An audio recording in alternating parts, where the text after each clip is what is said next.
You're listening to a download from the outdoorstation.co.uk. Number 475.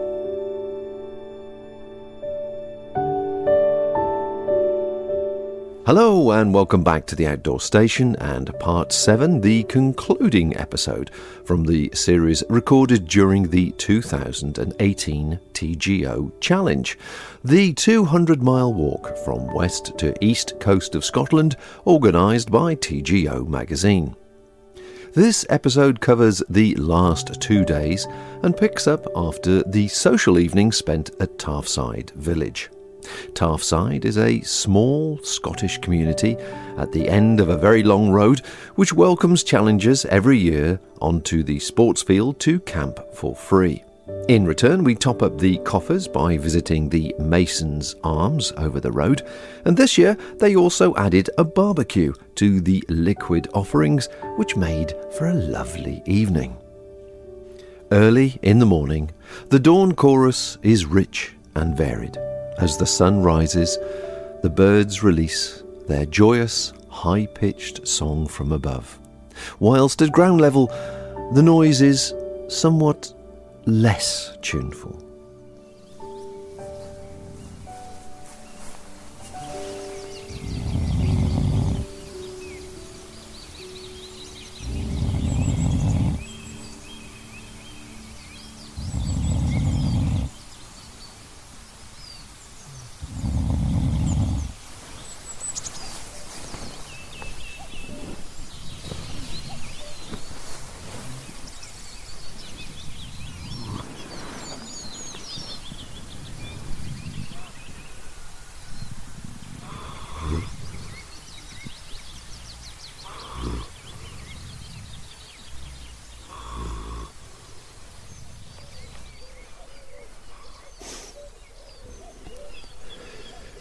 "6 a.m.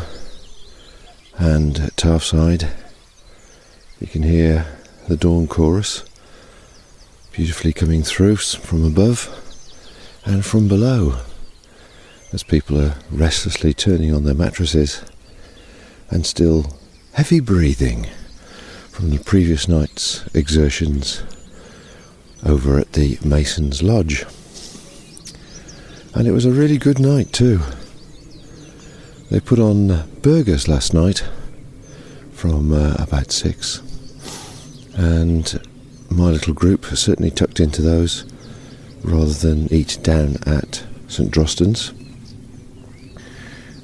and that, with a little bit of liquid refreshment, helped the evening go well.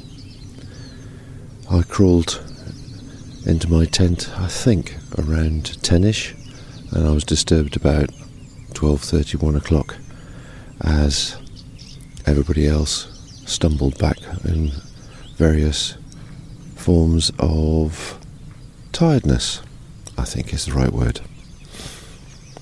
But I'm standing above the camping area in Tarfside currently, and I've just wandered around and counted about 65 to 70 tents, which isn't a bad showing really. So that's a good indication of the popularity of Tarfside on this particular night. It's probably the most popular night, and I'm sure in the next hour or so I can see various people walking to and from the toilets at the moment, so I'm sure over the next hour or so people will start to get up, stretch, perhaps make a brew before getting themselves together and heading off towards the retreat for breakfasts in various forms. So that's my early morning piece. It's lovely and relaxing here at Tarfside, I must admit. It is a nice finish of a couple of days. Looking over my head, the cloud cover is not particularly high at the moment. I can't see the tops of the surrounding hills. I can just see the pine cone memorial. It's on top of the one hill that you can see clearly from Tarfside. And all indications are at the moment today is going to be a fine day. But of course it can always change. But I doubt if anyone is bothered, as the next stop is the retreat, followed by the cafe at Edzell, and the pub next door and the shop, and then over to the campsite at Northwater Bridge for the last night before heading towards the coast and various finishing places that we all have in mind.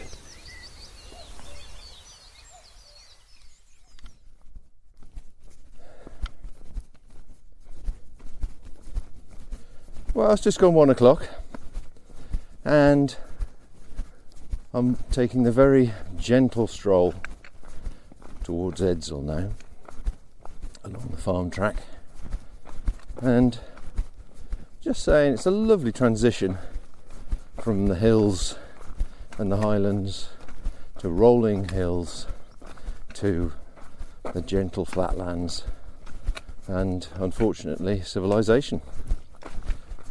Had a late start this morning, much later than would have liked. I was sort of ready by 7ish, but we just sort of agreed a 9 o'clock start, and to be fair, by the time we left at 9 there couldn't have been more than half a dozen tents left on the site, but the site was left nice and clean, and then we all headed down to the retreat for breakfast.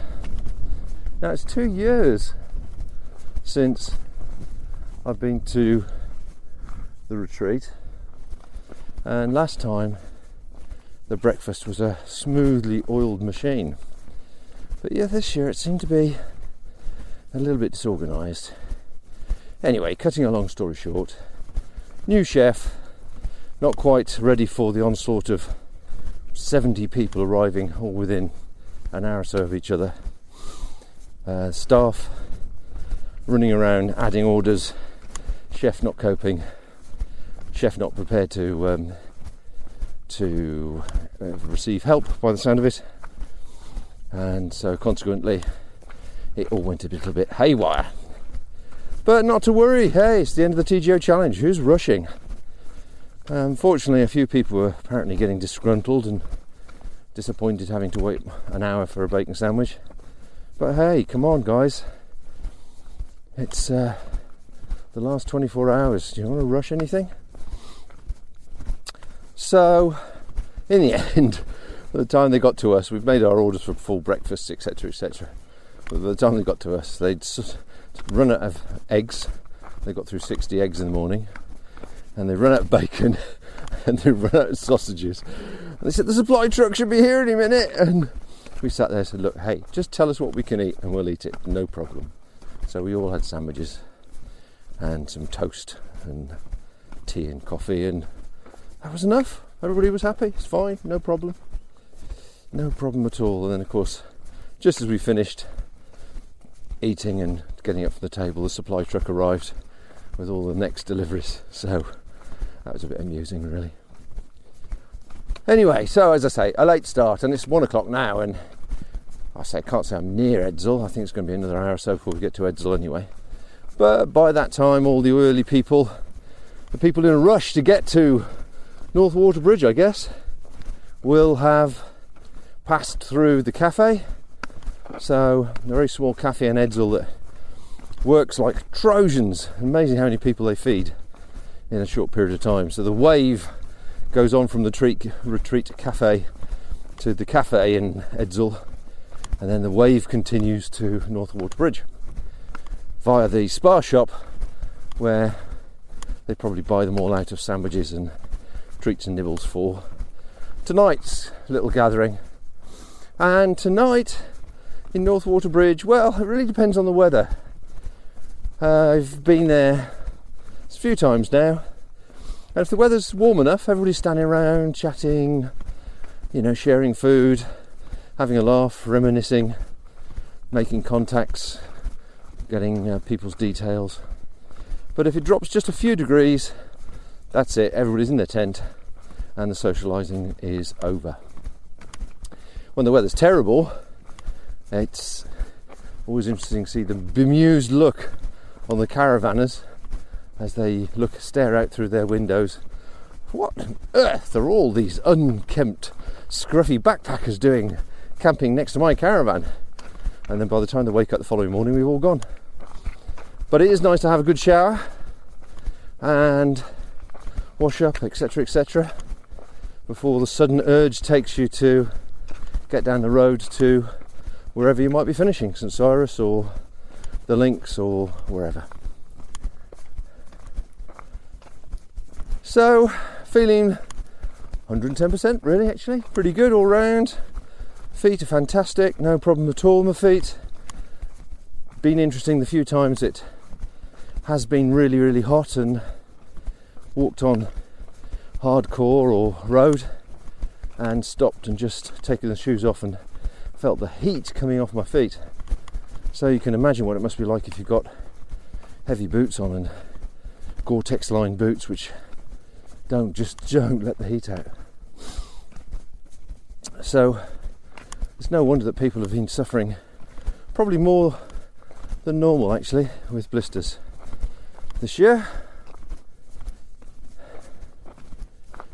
So I do feel sorry for them because I do know what that's like to carry too big a pack, wear leather boots and walk in this weather when it's really glorious. Today, as I suggested earlier on, the weather has been perfect walking weather actually. Sort of hazy sunshine, quite a few clouds. I'm not too sure if the microphone's picking it up, but cool breeze. Nice chill on the body. I'm just walking in a merino base layer and it's absolutely perfect.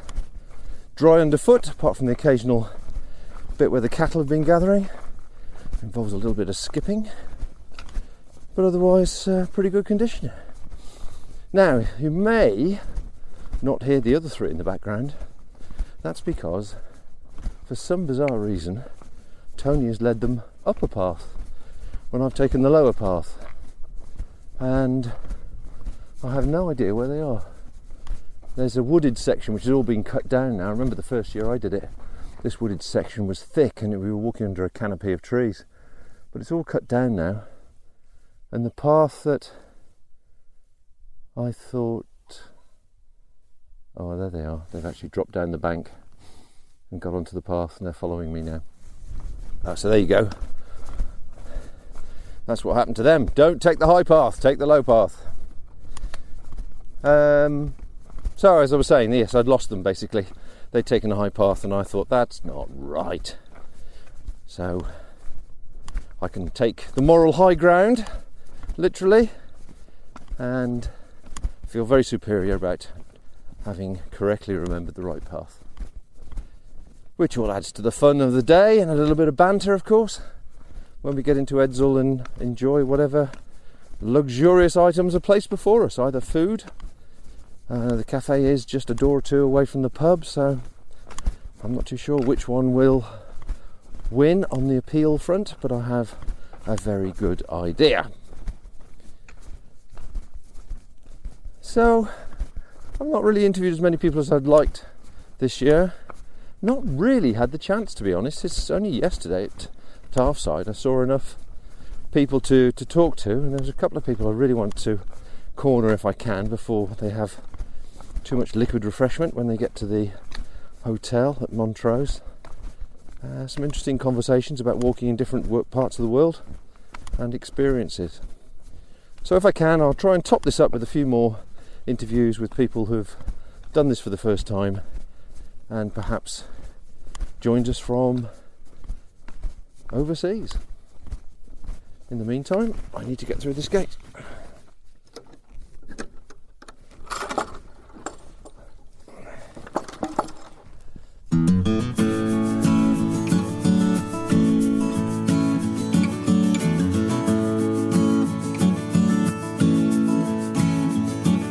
This podcast is brought to you by backpackinglight.co.uk, a small UK independent helping you save weight and enjoy outdoor life more. The walk from Tarfside to Northwater Bridge offers a gentle transition from country to town, as every sense starts to reacclimatise to city life. Birdsong is replaced by the constant, distant roar of traffic. The aroma of heather and grass is replaced by aftershave and perfume of people you pass on the street. Instead of focusing your eyes on distant horizons looking for paths, You have to become aware of personal space on pavements or in shops as you manoeuvre around, still attached to your rucksack. It's taken me many years to find the best way to minimise that long, straight, dangerous road to Northwater Bridge campsite and reduce it to one small stretch. However, with every footstep along that road, there's no denying, this is the road back to normal life.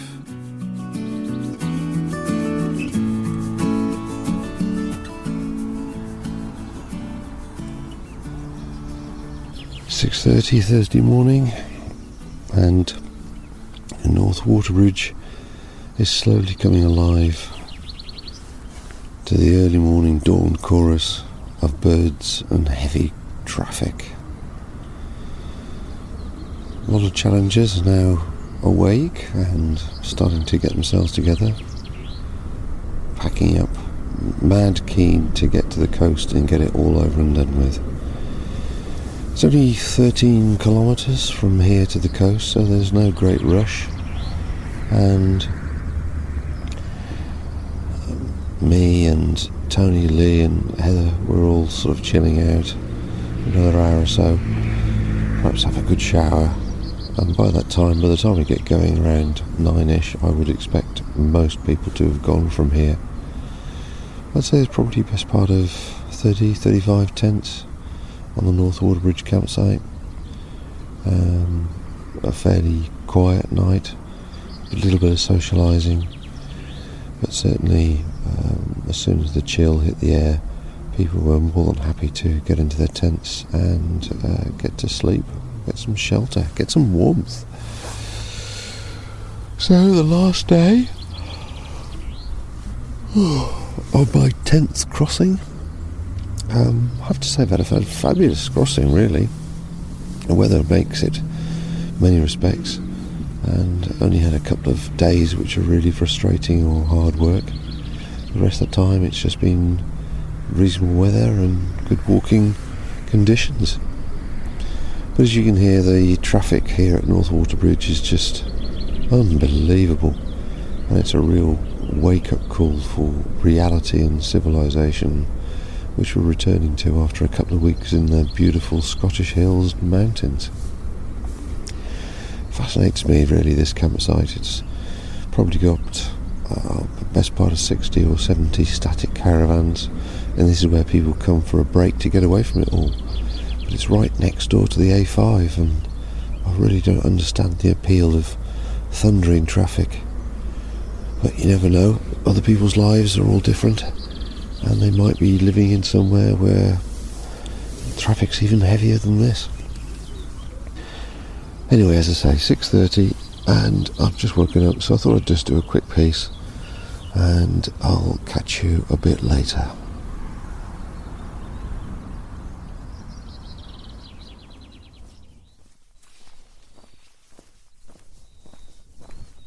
"10:20, we've been going for an hour and 20 minutes or so, I think.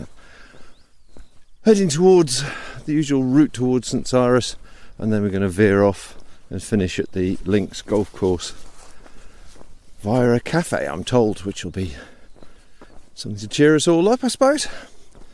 A dull, overcast day, cool breeze, everything's fine. Otherwise, no rain, put the tent away dry, which is always a pleasure. Passed a few gangs of people, Manchester crew, chilling outside of the road, frying up some food, and a couple of other people taking a rest as well. Certainly interesting mixed feelings now coming towards the end.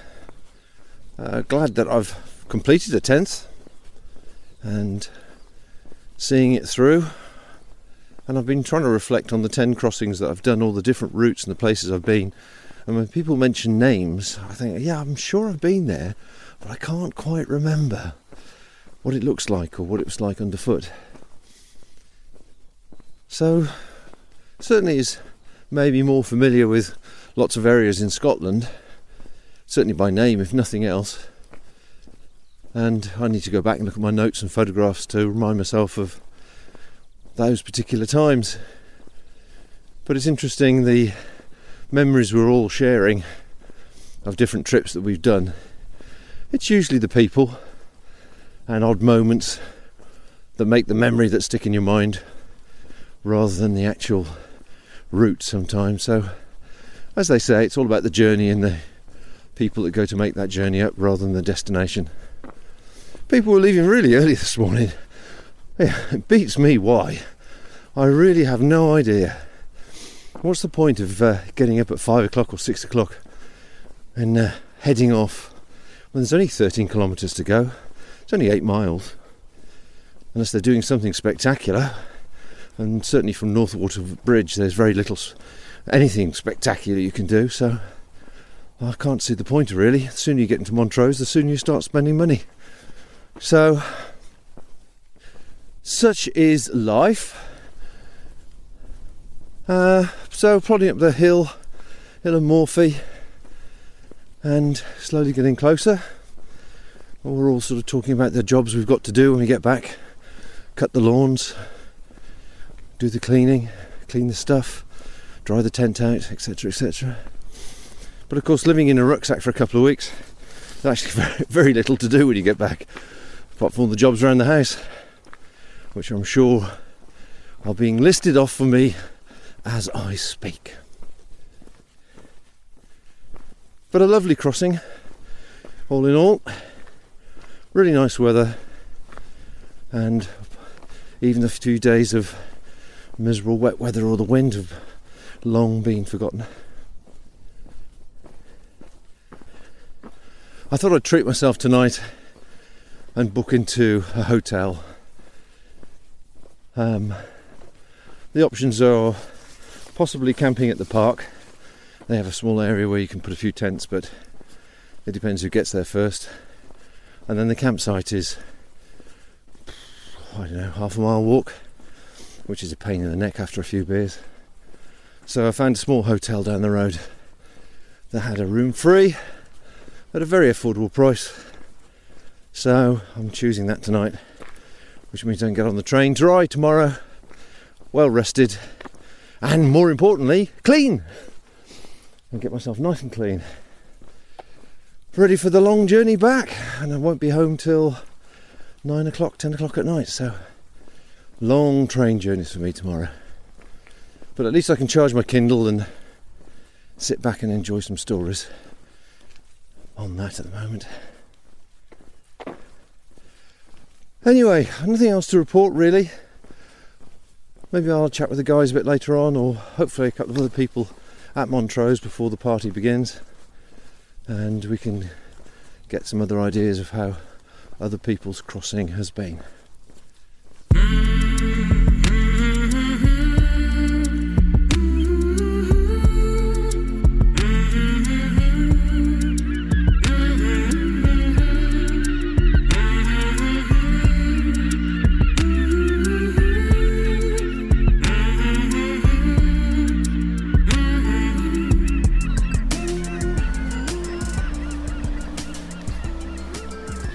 And here it is, the east coast, Montrose on the links, on a glorious sunny afternoon at, what time are we? Just turned 1 o'clock.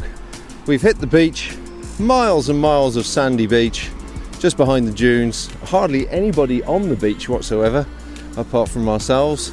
Myself and Heather, she's just getting her feet wet at the moment.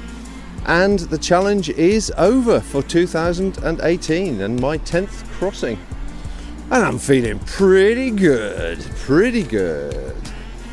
But glorious weather, glorious sunshine. You wouldn't want to sit in it for very long unless you were out of the wind. But the cool breeze and the sunshine and the clear blue sky and the sound of the waves is just perfect. So we're just going to walk along now to the end where there's a slipway or something I can see just past the dunes. And then that should take us onto the golf course and then into Montrose proper. And then up to Control and finding out what's going on with Control and seeing all the news, catching up with faces, seeing who's dropped out, etc, etc. So congratulations Heather, well done. Thank you, Bob. Well done, darling. Thank you. What a wonderful finish, the sun's shining. Yeah, it's glorious. That nice cool breeze. Just nice to walk into that as we go into Montrose, yeah? That's right. And I can feel some liquid refreshment coming on. Can you really? Yes. Is it that sort of moment, is it? I think so. Excellent. Whether it be tea or whatever takes your fancy. Excellent. A little bit of what your fancy does you good, as they say. Right, we'll pick up on this a bit later on.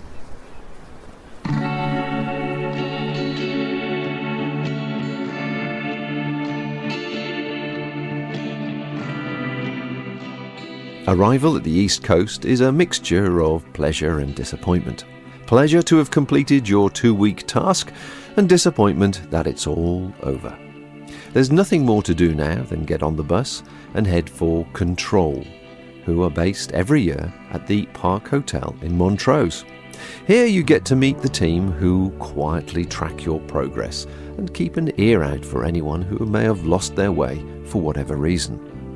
Before the evening's festivities began, I caught up with first-timers Ken Shaw from backpackinglight.se in Sweden and Niels Block from ultralightpedestrian.com in Denmark for their impression of the event and how the landscape compares to Scandinavia in general.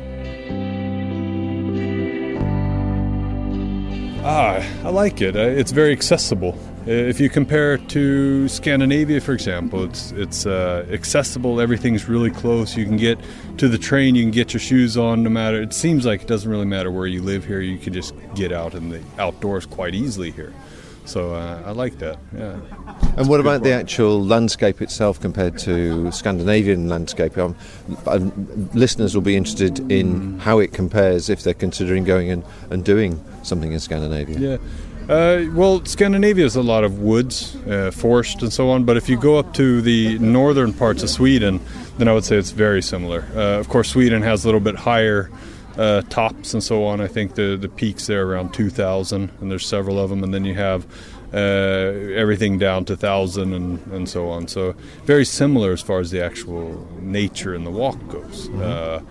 And I would say, I think it's... Now, I haven't been to Scotland before, but what they say is Scotland's quite wet. Because my experience right now has been that Sweden is much wetter. Okay. But, yeah. Okay. Yeah, So, yeah. I mean, we're still drying out, I suppose, from the recent wet. But obviously, I think they're probably very similar, as you say. And what about the similar things like the bogs and the heather and that sort of thing? Is it again similar? It's very similar. Everything from the nature to the what kind of plants you find. It's spooky how similar it is, actually. Okay. Yeah. Okay. Yeah, definitely. There's not much difference as far as the nature goes. So how have you actually found the actual walk itself then, going across the terrain from the west to the east coast? Because obviously you're going across quite a diverse landscape. Yeah. The walk itself, have you found that what you expected? Well, like I said, it was drier, and we had a lot of luck with the sun. So, Nice, yeah. So But the hills and the mountains? The hills, yeah, it was about what I expected. Okay. It was what I was looking for.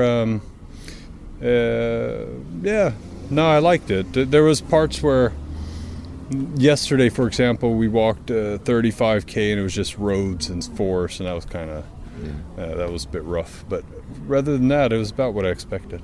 Okay. Now, when we met up in Tarfside, we were talking about the King's Trail. Yeah. And I'm interested, and I'm sure a lot of listeners will be interested in European walks and how perhaps the TGO compares to that underfoot. I mean, is it like for an easy trail, lots of manned huts, or are we talking tough going? You've got to be completely independent. No, King's Trail is a pretty easy trail. It's got manned huts pretty much throughout. It's when you go.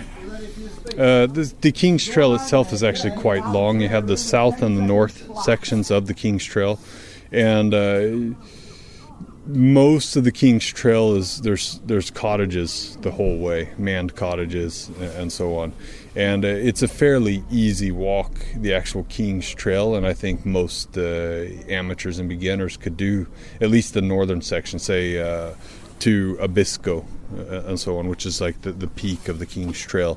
So I would definitely say that I would say it's far easier than Scotland, just that section of the trail. But like Scotland, you can pretty much do your own trails and go off trail and pretty much do what you want to do. Okay. Now, I know you've got your own YouTube channel, backpackinglight.se. That's right. And in that, I was just looking at it before we met up again. You discussed the Swedish coast to coast. Yeah. What's that like as a walk? Roads, lots of roads. That's, oh, really? Yeah. That's not. That's a very light trail. I would say with that one, you might get away with a tarp, and I mean it's warm, it's dry, and it's long, and it's very harsh on the feet because there's a lot of pavement, asphalt, hard roads, and this kind of thing. So for me, it's not the best experience, the coast-to-coast Sweden. I would say if you're going to go to Sweden, there's a bunch of different trails. If you want forestry and variation, you would do something like Sörmlandsleden that starts in Stockholm and goes down, and it's about a 700-kilometer trail. And then you have the northern Sweden, all the mountain trails and so on. Coast to coast, yeah, it's a good social hike, but it's just it might not be the most exciting hike. Okay. Yeah. And the other one, I suppose, that's well known to us would be the Fjällräven Classic. Yeah. How does that compare? What's your view on that? They don't really compare. Fjällräven Classic, because it's on the trail that it is, it's a very beautiful trail. It's an incredible scenery. But it's also, I would say the Fjällräven Classic is for complete amateurs that just went to the shop, they just bought their first pair of hiking boots and they want to test them out. And that's kind of what Fjällräven gears that trail for, or that hike. So they give you food every 2 days, so you don't have to carry any of your food. Of course, that doesn't help if you're carrying 35 kilos on your back. It's still going to hurt, but yeah. Okay. So ultimately, then, you've enjoyed the challenge? Are you going to return? Yeah, I'll return. I thought it was a lot of fun. I like the social aspect. It's quite in Sweden. When you go up to northern Sweden, you're alone. There's no pubs, there's no towns, there's nothing, and you basically go up there. At least the trails that I do, they're like that. But this one, you get into this just wild, messy kind of nature, just really enjoying it. Then you go down into a pub. It's surreal in a way, and just the camaraderie of the TGO. It's quite enticing, actually. It's very unique, isn't it? Yeah, it's very unique. It's very unique because it's not. I would definitely not say the TGO is a beginner's trail. I mean, maybe you can make it because you do plan your own trail, so maybe you can make it to being a relatively easy trail, but I wouldn't say that it's a beginner's trail. I would say you have to have a little bit of experience before you go on something like the TGO. Good, excellent. So, well, basically the final question, yeah. I always like to drop on people, bit of a surprise. What has been your best piece of equipment and your worst piece of equipment? Best and worst? Oh, that's a good one. Best, I would have to say, is the Sierra Designs Flex Capacitor, the backpack. Was really surprised. I just wanted to give it a real try. I've used it about 100 kilometers before, but I decided I needed to give it a real test, and it's quite impressive. It holds weight really well. So yeah. The worst, I don't really know if there's anything worse, but I would have to say my synthetic t-shirt. That was, I just fell for the marketing. I've been doing wool for years, and I had to test something new, and it's the Hog Loves Limb. They have some kind of new lava technology, they call it, where it's not supposed to stink. It stinks. Yeah. So yeah, I'm not impressed by that one. Yeah.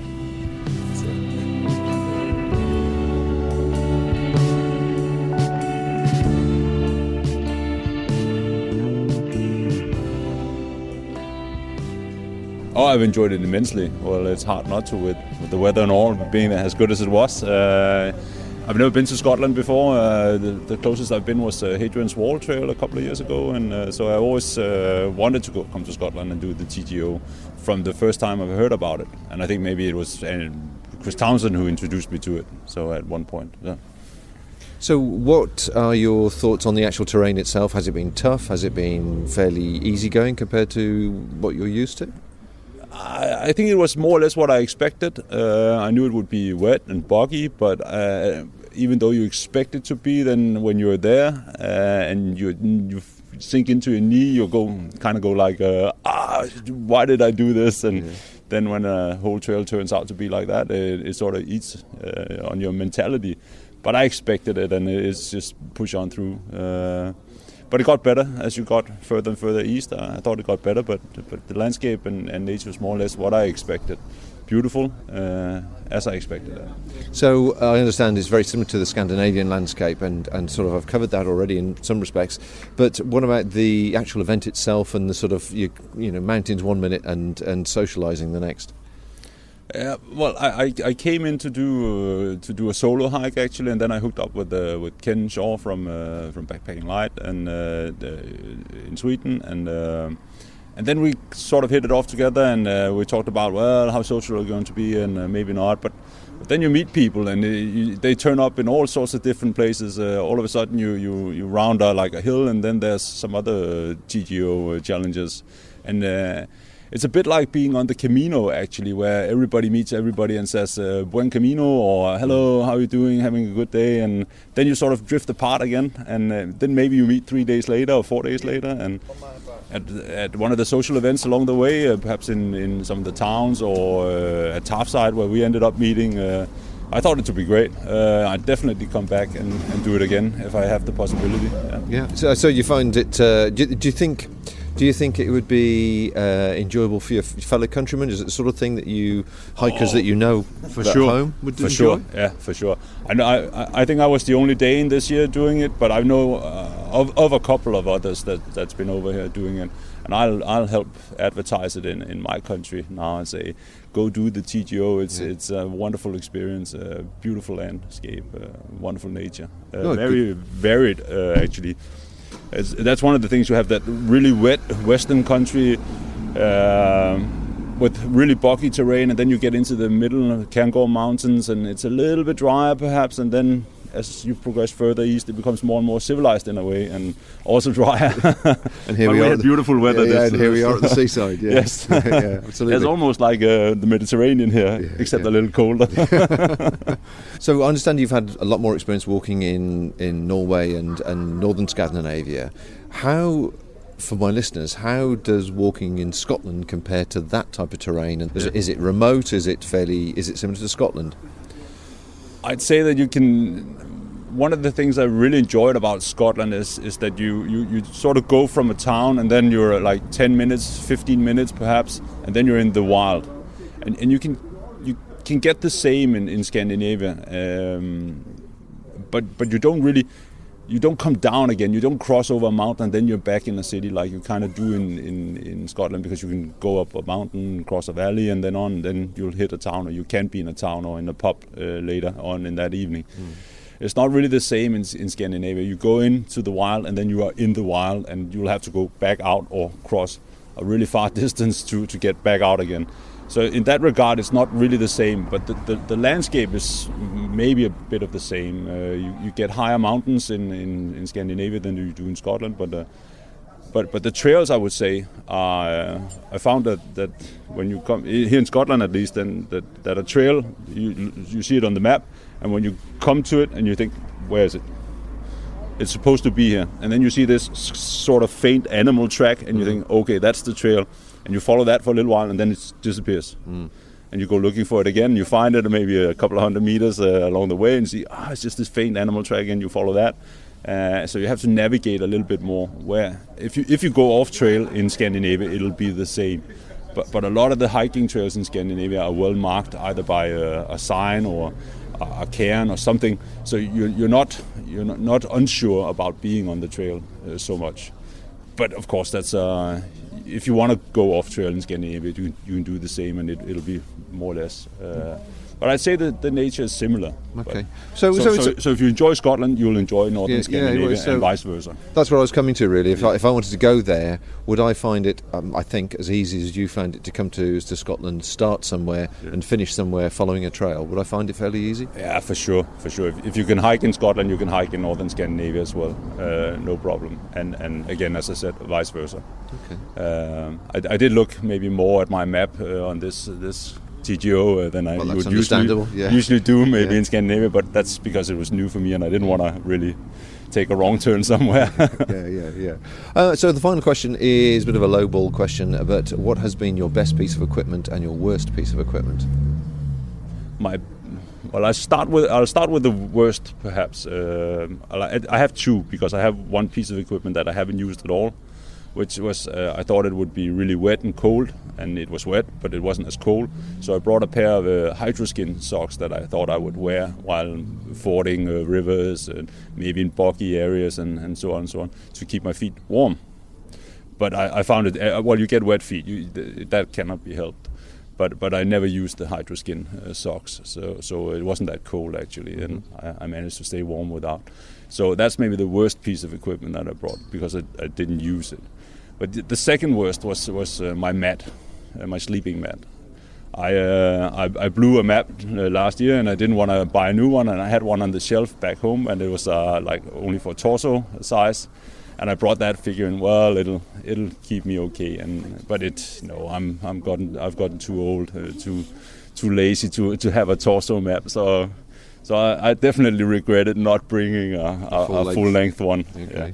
Okay. So that's the comfort factor. What about the best piece of equipment? What's the one that you're most pleased with? The best piece of equipment. Well, I like my pack actually. It carries weight well. But I would say that all of my equipment was the best, because my equipment is a system, so I can't really do without one. If one part is missing, then I'm miserable. So generally, I would say the things I brought, because they worked, they got me from the East Coast to the West Coast in a safe manner and fairly comfortable along the way. So all of it, but. And so what's the name of the pack? It's a Sierra Designs. Andrew Skirker just helped design it some years ago. When it came out in the US, I was lucky enough to be in the US, so I bought one and brought it back to Denmark with me. It's not I have several packs, but it's the pack I use when I need something a little more volume, and it just carries weight well. So it was perfect for my TGO.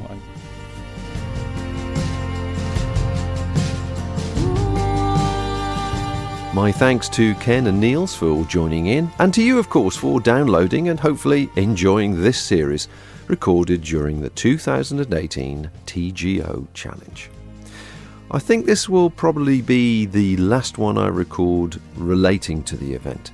With 10 crossings now and 60 podcasts all related to it under my belt, as it were, there are many more places and subjects and discussions to be had relating to self-powered travel. However, by all means check out the back catalogue of 60-odd podcasts on the outdoorsstation.co.uk. There's many more trips and interviews there to listen to inspire you to perhaps join in the future. While you're over on the website, if you haven't done so already, please join my newsletter group, found over on the right-hand side of the website itself, as I'm putting together a small select panel to take the Outdoor Station forward into the world of live streaming. But more of that later, or even in the newsletter itself. If you're interested in joining the TGO Challenge in the future, please keep an eye out for the October issue of TGO magazine. Or if you're outside of the UK, you can contact them direct online and ask for more information on how to join in with all the fun. So my thanks to all the challengers I've interviewed in the past. It's a great event, very, very unique, and one well worth getting under your belt at some stage. So until the next podcast, folks, bye for now. Thank you for listening to this podcast. To hear or see more from our extensive free library, please visit theoutdoorstation.co.uk.